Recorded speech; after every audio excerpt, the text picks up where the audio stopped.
अविराम धूप के नीचे रवि की मां गांव के खेत में अथक परिश्रम करती है।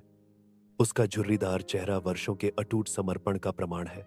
उसके पैरों में पड़ी पुरानी चप्पलें अनगिनत दिनों की कहानी कहती हैं, जो जमीन को सींचने में बीते। हर कदम उसके परिवार की आजीविका के प्रति एक मौन प्रतिज्ञा है। दूरी पर गांव के घर उसकी स्थायी शक्ति के मूक गवाह के रूप में खड़े हैं। उनकी उपस्थिति उस समुदाय की निरंतर याद दिलाती है, जिसकी वह सेवा करती है। उसकी हर क्रिया लचीलापन और प्रेम की एक सिम्फनी ग्रामीण जीवन की पृष्ठभूमि के खिलाफ उकेरी गई एक मां की निस्वार्थता का एक स्पष्ट चित्र चित्रित करती है। अपने कमरे की शांति में रवि किताबें और कागजात से घिरा बैठा है। उसकी भौहें चिंता से तनी हुई हैं।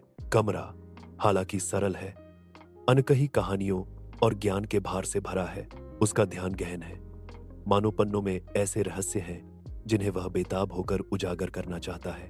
उसकी चिंता का भार हवा में भारीपन से लटका हुआ है, जो उसकी एकाकी पढ़ाई का मूक साथी है। रात की शांति में रवि अपनी किताब में डूबा रहता है, लिखित शब्दों में उत्तर खोजता है। रवि गांव में वापस आता है। परिचित सड़क उसके सामने गर्म धूप में फैली हुई है।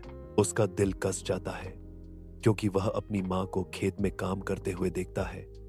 उसकी घिसी हुई चप्पलें उसकी कठिनाई की एक स्पष्ट याद दिलाती हैं। रवि का चेहरा दुख और स्नेह की लहर से भर जाता है, क्योंकि वह उसके पास जाता है। उसकी आंखों में बदलाव का एक मौन वादा। कोमल हाथों से रवि घुटने टेकता है और शहर से लाई गई नई चप्पलों से उसकी पुरानी चप्पलों को बदल देता है, जो प्यार का एक कोमल इशारा है। मां की आंखों में कृतज्ञता के आंसू चमकते हैं। उनके होंठ एक उज्जवल मुस्कान में मुड़ जाते हैं, जो उनके दिल की गहराइयों को व्यक्त करती है।